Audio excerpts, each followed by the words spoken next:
All right, guys, I'm going to explain these terms to you. You're going to be looking for them in chapters 1 to 4.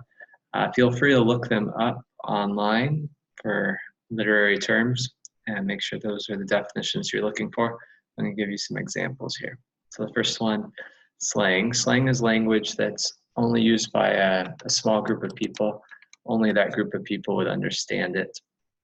It's informal and usually used for a relationship. Jargon is professional vocabulary that people within a career would understand.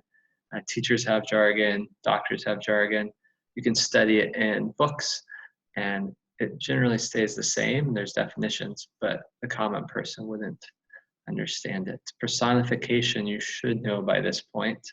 We've talked about it a lot, but personification is giving human characteristics to inhuman objects or things. And so pretending like something is human. The sky is crying would be an example of that. Foreshadowing is talking about things that are going to happen later in the book, but not telling it directly. Not saying later I will happen, but perhaps suggesting things or asking questions, giving hints so that people think this might happen.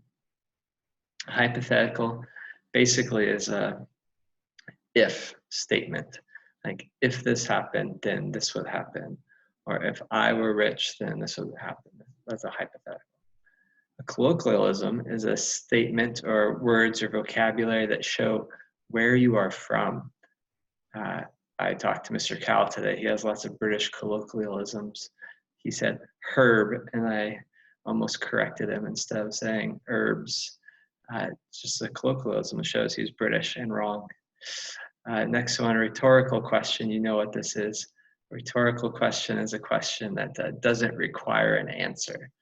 And so a question you might ask yourself or somebody else and you don't expect them to answer it. Incomplete sentence is number 9 is a metaphor. A metaphor is a comparison of two unlike things for artistic purposes. Again, you should know this one definitely. Number 10 is inner dialogue. This shows in the book or in a writing when someone's talking about the thoughts that a character has and says those directly on the page.